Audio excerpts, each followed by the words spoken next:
Good morning students. आज के lecture में हम कुछ न्यूमेरिकल डिस्कस करने वाले हैं related to the torque on a bar magnet in magnetic field and work done in rotating magnetic dipole and potential energy.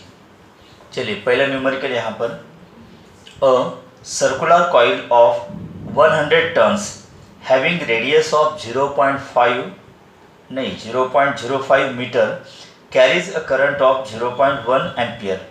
Calculate the work done required to turn the coil in an external field of 1.5 Tesla through 180 degree about an axis perpendicular to the magnetic field. The plane of the coil is initially at right angles to the magnetic field. Okay. यहाँ पर number of turns दिए हैं, देखिए 100. Yes. उसके बाद radius of this coil, okay, radius इसकी कितनी दी है यहाँ पर 0.05 metre. Carries current of current I is equal to 0.1 ampere. Calculate the work done required to turn the coil in an external field, मतलब वर्क डन यहाँ पर निकालना है। उसके लिए यहाँ पर मैग्नेटिक फील्ड कितनी है B is equal to 1.5 tesla through 180 degree about an axis perpendicular to the magnetic field. ओके, तो यहाँ पर कंडीशन क्या दी है, देखिए कि the coil plane of the coil is initially at right angles to magnetic field. Suppose यहाँ पर ये एक्सटर्नल मैग्नेटिक फील्ड की डायरेक्शन है, this is the direction of external magnetic field. Okay, और ये plane of the coil is perpendicular, ये perpendicular देखिए to the direction of magnetic field. तो यहाँ पर जो मैग्नेटिक फील्ड प्रोड्यूस होती है when current passes through the coil, let current I passes through the coil. अब इसकी रेडियस दिए, मतलब हम यहाँ पर एरिया निकाल सकते हैं पाई आर स्क्वायर इस फार्मूले से, राइट। तो जब करंट पास होगा थ्रू द कॉइल तो एक साइड यहाँ पर एक्ट होगी यस पोल और दूसरी साइड एक्ट होगी यन पोल। तो डायरेक्शन ऑफ मैग्नेटिक फील्ड देखिए लेफ्ट टू राइट है, मतलब इधर यन पोल है और इधर यस पोल। तो कॉइल का जो राइट साइड का पोर्शन होगा वो एक्ट होगा एज यन और इधर एज यस। तो ये डायपोल यहाँ पर होगा ऐसा। ओके, तो डायरेक्शन देखिए यस एन, तो इसका एंगल मैग्नेटिक फील्ड के साथ कितना होगा, मतलब एंगल θ1 कितना होगा 0। यहाँ पर बार मैग्नेट नहीं है, लेकिन magnetic dipole produced due to current carrying circular coil की वजह से जो बार मैग्नेट या फिर मैग्नेटिक डायपोल कहेंगे हम उसको, it is equivalent to bar magnet. Okay, तो this is align in the direction of magnetic field. तो इनिशियल एंगल यहाँ पर होगा 0 डिग्री। अब इसको 180 डिग्री से रोटेट करना है, मतलब ये जो कॉइल है इसको ऐसे 180 डिग्री से रोटेट करना है। तो θ2 कितना होगा फिर 180 डिग्री। तब यहाँ पर वर्क डन हमें निकालना है।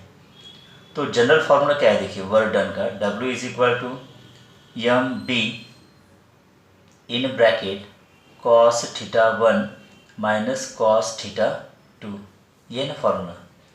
W is equal to m, अब यहाँ पर m की वैल्यू जो होगी, ओके, तो करंट कैरिंग सर्कुलर कॉइल के लिए क्या होता है फार्मूला IA। अब यहाँ पर नंबर ऑफ टर्न्स भी दिए तो n लिखेंगे हम B in bracket cos θ1 minus cos θ2, right. W is equal to NI।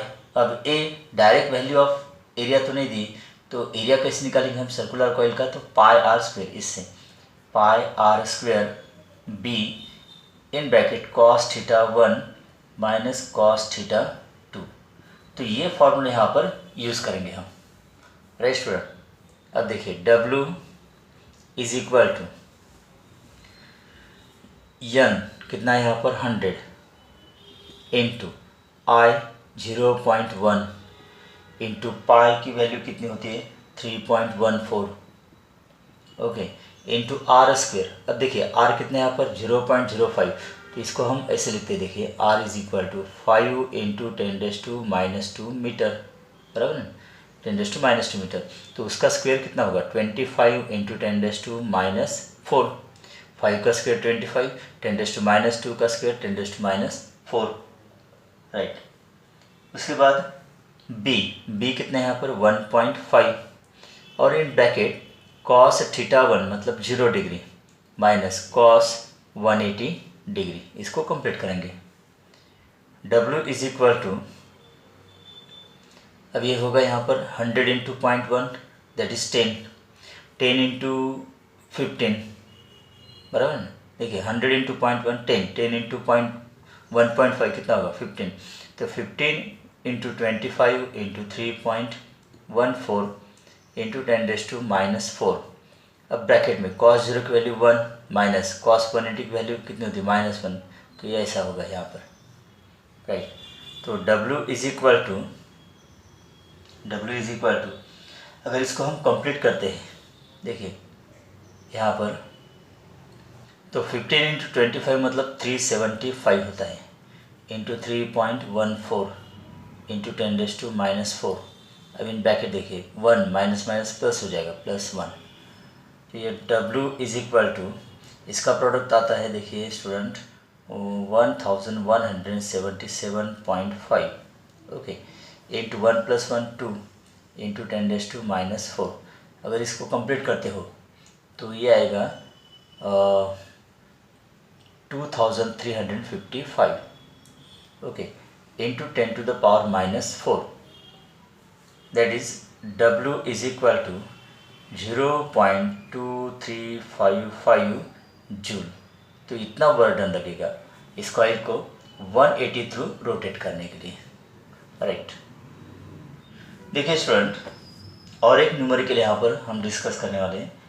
A bar magnet of magnetic induction 1.5 henry पर टेस्ला, इसका मतलब एम्पियर पर, ओके, इसका मतलब एम्पियर मीटर स्क्वायर होता है, lies align with the direction of uniform magnetic field of 0.22 Tesla. तो यहाँ पर दो क्वेश्चन है, देखिए एक क्वेश्चन क्या है यहाँ पर, what is amount of work done required to turn the magnet so as to align its magnetic moment. अच्छा, अब इसमें भी दो कंडीशन है, देखिए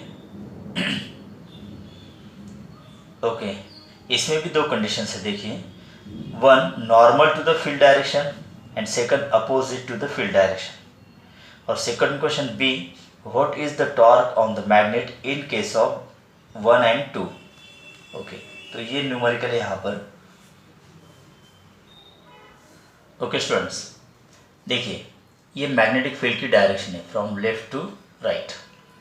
तो न्यूमेरिकल में कंडीशन ये दी है, okay, this is given in the numerical.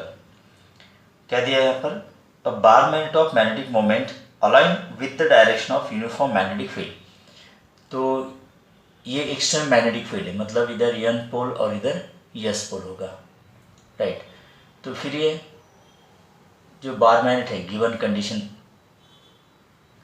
तो इसे यहाँ पर ये होगा n पोल और ये होगा s pole, because magnetic dipole moment की डायरेक्शन हमेशा फ्रॉम s टू n होती है। तो ये मैग्नेटिक मोमेंट की direction lies in the direction of external magnetic field दी है ना, और ये एक्सटर्नल मैग्नेटिक फील्ड कितनी दी है, b is equal to that is 0.22 tesla, इतनी दी है, ओके। और मैग्नेटिक मोमेंट कितना दिया है यहाँ पर, m, this is given 1.5 henry पर टेस्ला, इसका मतलब होता है ampere metre square, okay. No, अब यहाँ पर दो कंडीशंस देखिए। फर्स्ट क्वेश्चन क्या है यहाँ पर, what is the amount of work done required to turn magnet so as to align its magnetic moment normal to the field direction. देखिए यहाँ पर ये n पोल और ये s पोल, तो मैग्नेटिक मोमेंट की डायरेक्शन ये ऐसे हुए ना ऊपर की तरफ, तो this is perpendicular to the direction of magnetic field. तो ये फर्स्ट कंडीशन है स्टूडेंट, ओके।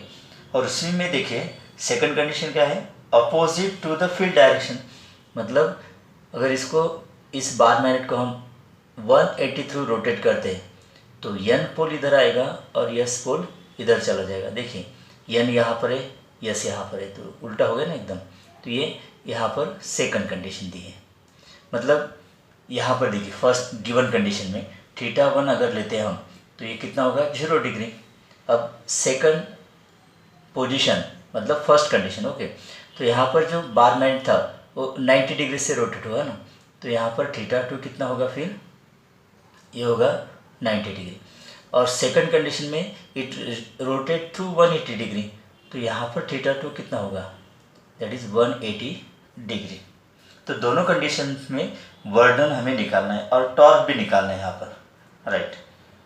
तो पहले वर्क का जनरल फार्मूला क्या होता है, this is M B, right, in bracket cos θ1 minus cos θ2, cos θ2। तो ये जनरल फार्मूला यहाँ पर यूज़ करना है हमें। देखिए इन फर्स्ट कंडीशन, ओके, तो W1 is equal to M B in bracket cos, अब इनिशियल कंडीशन तो यही लेनी है ना दोनों केस के लिए, तो θ1 कितना है 0 डिग्री, 0 डिग्री माइनस, अब फर्स्ट कंडीशन में देखिए it is rotated through 90 degree, तो कॉस 90 डिग्री होगा ये, ओके। तो W1 is equal to M कितना है 1.5, बी 0.22, ओके, कॉस 0 की वैल्यू 1 होती है माइनस कॉस 90 0, तो W1 कितना होगा इन दोनों का प्रोडक्ट, और ये होता है 0.33 जूल, ओके स्टूडेंट। तो work done to turn the magnet so as to align its magnetic moment perpendicular that is normal to the field, ये 0.33 जूल इतना होगा, okay.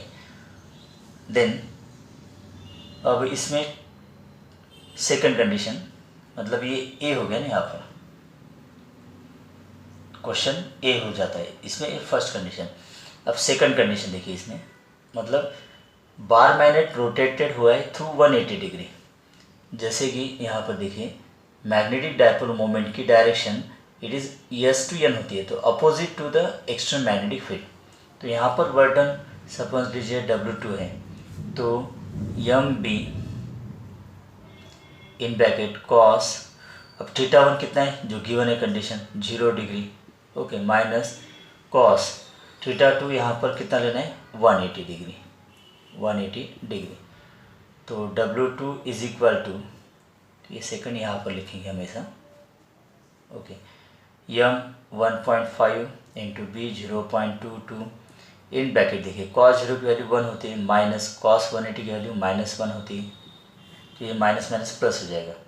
W2 is equal to, इसका प्रोडक्ट कितना दे यहाँ पर 0.33 इंटू 1 माइनस माइनस प्लस 1, तो 1 + 1 ये हो जाएगा 2, तो W2 is equal to 0.66 joule, ये होता है यहाँ पर, राइट। अब दोनों कंडीशंस में टॉर्क भी निकालना है हमें, राइट। तो बी क्वेश्चन अब ये, इसमें फर्स्ट देखिए टॉर्क का जनरल फार्मूला क्या होता है, tau is equal to M B sine theta, ये फार्मूला होता है ना। तो tau is equal to M कितना है यहाँ पर 1.5, बी 0.22 और साइन यहाँ पर कितना मिला है, देखिए फर्स्ट कंडीशन में साइन मतलब थीटा की वैल्यू कितनी है 90 डिग्री ना, तो यहाँ पर 90 डिग्री होगा, ठीक है। तो टो इज इक्वल टू, इसका प्रोडक्ट आ जाता है 0.33 इंटू साइन 90 की वैल्यू होती है 1, तो tau is equal to 0.33 newton metre, ये आंसर होगा फर्स्ट कंडीशन में। मतलब torque will tend to align magnetic moment with B, है ना, तो इतना लगेगा यहाँ पर। नो, अब सेकंड कंडीशन में देखिए थीटा की वैल्यू कितनी है 180 डिग्री, मतलब यहाँ पर टॉर्क कितना होगा ये निकालना है ना हमें। तो tau is equal to M B sine 180 degree, अब साइन 180 डिग्री की वैल्यू कितनी होती है 0, तो टॉर्क भी कितना होगा यहाँ पर, फिर टॉर्क होगा 0 होगा यहाँ पर, सेकंड कंडीशन में। ओके, नेक्स्ट न्यूमेरिकल देखिए student, a short bar magnet of magnetic moment 0.32 joule पर Tesla is placed in uniform magnetic field of 0.15 Tesla. If bar magnet is free to rotate in plane of field, then which orientation would corresponds to its number 1 stable and number 2 unstable equilibrium, and what is the energy, that means potential energy of magnet in both cases, in each cases. Okay student, तो यहाँ पर देखिए given data कौन कौन सा है यहाँ पर। तो मैग्नेटिक मोमेंट मतलब कैपिटल एम, इसकी वैल्यू कितनी है 0.32 जूल पर टेस्ला, ये इसका यूनिट है। Okay, that means ampere metre square is place in uniform magnetic field, मतलब बी की वैल्यू भी यहाँ पर दी है, this is 0.15 tesla. If bar magnet is free to rotate in plane of field, then which orientation would correspond to its stable and unstable equilibrium. तो यहाँ पर दो कंडीशंस देखिए, स्टेबल एंड सेकंड अनस्टेबल। तो दोनों कंडीशंस के लिए हमें यहाँ पर पोटेंशियल एनर्जी कितनी होगी बार मैग्नेट के अंदर, वो निकालनी है। ओके, तो देखिए नंबर 1 फर्स्ट कंडीशन यहाँ पर स्टेबल इक्विलिब्रियम, स्टेबल इक्विलिब्रियम। अब स्टेबल इक्विलिब्रियम और अनस्टेबल इक्विलिब्रियम, ये दोनों कंडीशंस हमने डिस्कस किए आर्टिकल में। तो स्टेबल इक्विलिब्रियम के लिए पोटेंशियल एनर्जी का फॉर्मूला क्या होता है, दैट इज -mb होता है। तो इसे हम निकाल सकते हैं। ओके, तो -0.32 इंटू 0.15, तो ये कितना हो गया यहाँ पर, इसका प्रोडक्ट होता है -0.048, इतना इसका प्रोडक्ट आएगा देखिए, और एक जीरो यहाँ पर होता है। तो that can be written as -4.8 into 10⁻² joule, ये आंसर होगा इन स्टेबल इक्विलिब्रियम में। ठीक है, और second condition unstable, unstable equilibrium, unstable equilibrium. तो यहाँ पर पोटेंशियल एनर्जी का फॉर्मूला क्या होता है, U is equal to that is +mb होता है ना। देखिए stable equilibrium and unstable equilibrium, हमने वो आर्टिकल देखा है, work done in rotating bar magnet in presence of magnetic field. तो वो पार्ट में हमने ये दोनों पॉइंट डिस्कस कर लिए थे। तो वहाँ पर तो ये डायरेक्टली यहाँ पर हम फार्मूलेज यूज़ करेंगे। तो ये होगा यहाँ पर। ओके, तो वही आंसर होगा, है ना, बिकॉज 0.32 इंटू 0.15, तो ये होगा 0.0480, दैट इज़ +4.8 इंटू 10⁻² जूल, दोनों कंडीशन में। Right, this is the case of unstable equilibrium और ये स्टेबल इक्विलिब्रियम। राइट, चलिए स्टूडेंट नेक्स्ट एमसीक्यू यहाँ पर डिस्कस कर लेते हैं। A magnetic needle lying parallel to magnetic field requires W units of work to turn it through 60 degree. The torque required to maintain the needle in this position will be, और ये 4 options यहाँ पर दिए हैं। Okay, तो इस condition में देखिए θ1 की वैल्यू क्या लेंगे हम 0 डिग्री, और θ2 की वैल्यू कितनी लेनी है 60 डिग्री, है ना, 60 डिग्री से रोटेट करते हैं। तो पहले वर्क डन निकालना है और फिर टॉर्क निकालना है। तो torque in terms of work done, ऐसे ऑप्शन दिए ना। ओके, तो जनरल फार्मूला क्या है देखिए, W is equal to mb cos θ1 minus cos θ2, ये वाला फार्मूला है। तो W is equal to mb in bracket cos theta 1 0 degree minus cos कितना है 60 डिग्री है। तो चलिए इसको सॉल्व करते हैं। यम बी ओके, कॉस 0 की वैल्यू होती है 1 माइनस कॉस 60 कितना होता है 1/2। तो ये आएगा यम बी इंटू 1 माइनस हाफ मतलब हाफ होगा ये। तो W की वैल्यू आ जाती है देखिए student, M B divided by 2। Let this is equation number 1। अब ये जो टॉर्क मतलब बार मैग्नेट रोटेट हुआ है थ्रू 60 डिग्री, अब उस बार मैग्नेट को उसी पोजीशन में रखने के लिए टॉर्क कितना लगेगा। तो टॉर्क का जनरल फार्मूला होता है, देखिए हमारे पास यम बी साइन थीटा, ये वाला फार्मूला है टॉर्क का, यम बी साइन थीटा। तो tau is equal to M B into sine कितना है 60 डिग्री, राइट। तो यम बी इंटू साइन 60 की वैल्यू कितने होते हैं, साइन 60 होती है √3/2। तो देखिए इसको हम ऐसे लिखेंगे M B by 2 okay into √3। तो ये टॉर्क होगा। तो torque is equal to from equation 1 M B by 2 का मतलब वर्क डन, तो ये वर्क डन इंटू √3, राइट। तो फिर ऑप्शन कौन सा होगा यहाँ पर, ऑप्शन होगा A, that is √3W, A option, right student. Next MCQ देखिए, a bar magnet of length 10 centimetre having pole strength equal to 10⁻³ weber escaped in magnetic field having magnetic induction equal to 4 pi into 10⁻³ Tesla. It makes an angle of 30 degree with the direction of magnetic induction.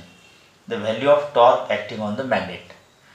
Simple MCQ देखिए, just given data लिखना है और formulas में values put up करके calculation करना है। तो bar magnet दिया है ओके, जिसकी लेंथ कितनी है मतलब मैग्नेटिक लेंथ 2L से हम डिनोट करते हैं इसको 10 centimetre, that is 10 into 10⁻² metre, ये मीटर में कन्वर्जन हो गया। अब पोल स्ट्रेंथ मतलब स्मॉल m की value, this is given 10⁻³ weber, right. उसके बाद मैग्नेटिक इंडक्शन कितना दिया है B, it is given 4 pi into 10⁻³ tesla. And angle कितना होता है यहाँ पर with the direction of magnetic induction 30 degree, ठीक है।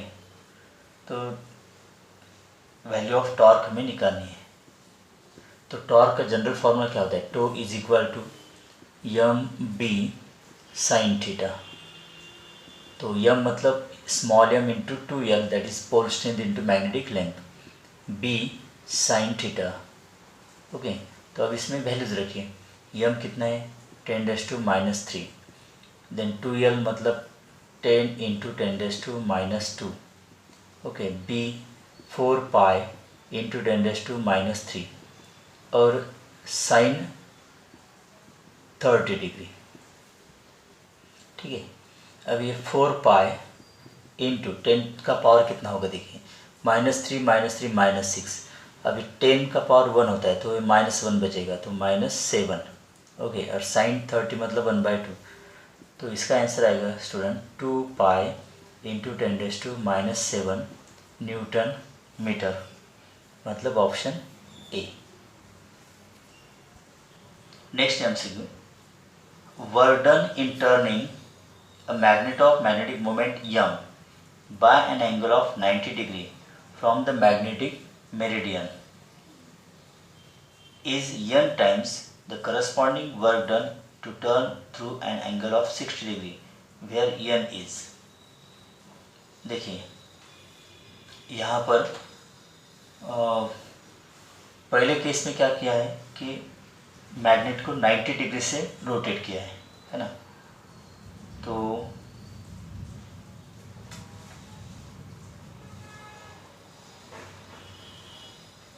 ओके, तो θ1 हम यहाँ पर लेंगे 0 डिग्री और θ2 की वैल्यू लेंगे 90 डिग्री। तब वर्क डन कितना होगा, W1 is equal to M B in bracket, general formula है cos θ1 माइनस cos θ2, राइट।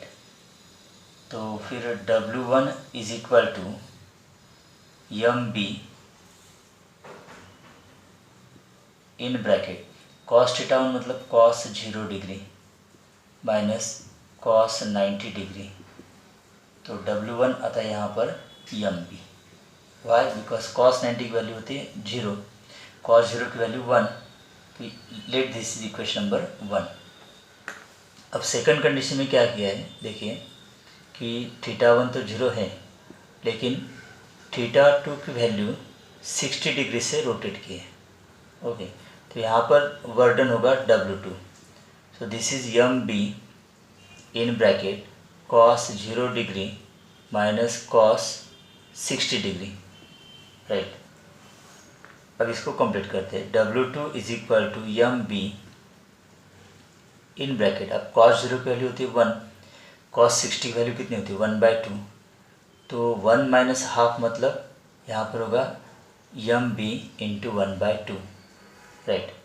तो W2 इज इक्वल टू, अब एम बी के जगह पर हम लिख सकते हैं W1/2, इसका मतलब W1 is equal to 2W2, है ना।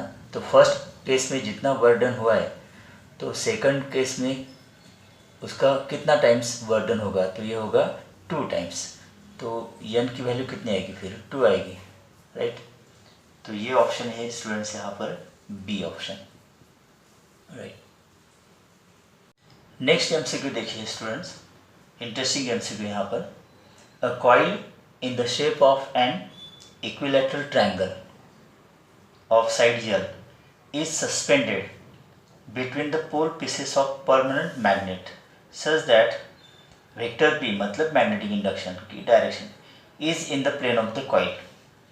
If due to current I in the triangle a torque tau acts on it, the side L of the triangle is, यहाँ पर triangle की side हमें निकालनी है, right? Okay. सपोज यहाँ पर एक इक्विलैटरल ट्रायंगल है, suppose ABC is equilateral triangle, okay, और इसकी लेंथ दी यहाँ पर L, तो तीनों लेंथ सेम हो जाती है यहाँ पर, इसलिए ये इक्विलैटरल ट्रायंगल है, ओके। अब यहाँ पर एक्सटर्नल मैग्नेटिक फील्ड है। अब एक्सटर्नल मैग्नेटिक फील्ड की डायरेक्शन सपोज ऐसे कंसिडर करते हैं हम, B external magnetic field, okay. तो जब इसमें से करंट पास होगा, समझ लीजिए anti clockwise direction current pass होता है यहाँ पर I, तो करंट पास होने के कारण यहाँ पर क्या होगा, कॉइल के ऊपर एक फोर्स अप्लाई होगा, ओके, और due to that force it rotate, मतलब टॉर्क एक्ट होगा। अब मैक्सिमम टॉर्क कब एक्ट होता है, जब थीटा की वैल्यू कितनी होगी 90 डिग्री होगी to the direction of magnetic field, तो थीटा यहाँ पर हम 90 डिग्री लेते हैं, okay.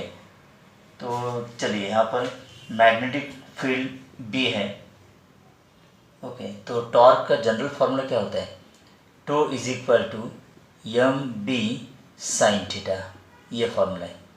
To is equal to M मतलब मैग्नेटिक डायपोल मोमेंट, तो जनरल फार्मूला क्या होता है इसका, current I passing through the coil into area A, अब एरिया ऑफ इक्विलैटरल ट्रायंगल होगा, राइट, B साइन थीटा।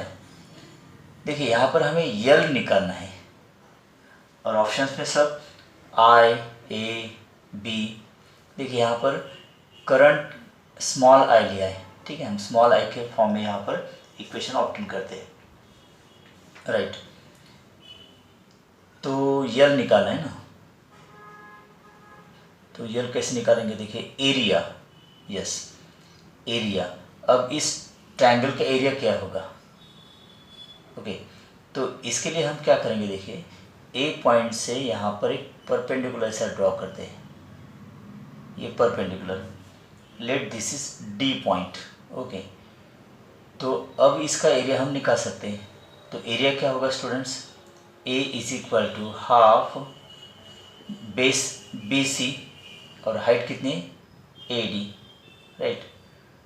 तो इसे निकाल सकते हैं हम, तो A के लिए फार्मूला क्या होगा, टो डिवाइडेड बाय I, अब स्मॉल I लिखना है हमें, B, ओके, अब ये साइन थीटा, थीटा कितना है 90 डिग्री, तो साइन 90 डिग्री कितना होगा इज इक्वल टू 1, ठीक है 1 हो जाएगा। तो ये फार्मूला। अब एरिया के जगह पर ये लिखते हैं हम half B C into A D is equal to divided by I B, right, ठीक है। अब इसको कंप्लीट करते हैं, तो ये होगा हाफ बी सी मतलब यल, ओके, इनटू अब ए डी, देखिए ये साइड है यहाँ पर, तो ये परपेंडिकुलर है, तो ए डी कैसे निकालते हैं हम, देखिए यहाँ पर डी सी कितना होगा L/2 होगा, ये होगा L/2, ओके। तो हाइपोटेनियस और एक साइड पता है, तो दूसरी साइड परपेंडिकुलर हम निकाल सकते हैं बाय यूजिंग पाइथागोरस थ्योरम। तो स्क्वायर रूट में क्या होगा फिर, यल स्क्वायर मतलब ए सी स्क्वायर है ना, तो इसको यल स्क्वायर लिखते हैं, माइनस डी सी स्क्वायर, देखिए A D square is equal to A C square minus D C square, simple है ना। हाइपोटेनियस क्या होता है, A C square is equal to A D square plus D C square student, तो इसलिए फिर A D square की value क्या होगी, ये होगी A C square minus D C square. अब यहाँ पर ए डी निकला है ना, तो इसका स्क्वायर रूट आएगा स्टूडेंट, तो A D is equal to root A C square minus D C square, okay. अब इसी को यहाँ पर लिखते हैं, देखिए ए सी मतलब क्या होता है, ए सी मतलब यल, तो L square minus D C square मतलब, देखिए डी सी पूरी साइड बी सी यल है, तो हाफ डी सी कितना हो गया L/2, तो यहाँ पर L/2 का square, okay, is equal to 2 divided by I B, है ना, इंटरेस्टिंग, ओके। अब इससे यल की वैल्यू हमें निकालनी है, तो ये होगा हाफ यल, ओके, इनटू, अब स्क्वायर रूट में देखिए यल स्क्वायर माइनस L/2 का स्क्वायर क्या होगा, यल स्क्वायर बाय 4, राइट, ये होता है, is equal to divided by I B as it is.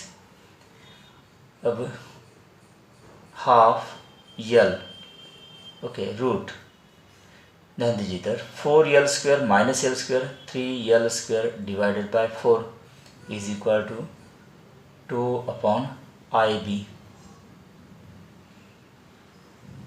Right.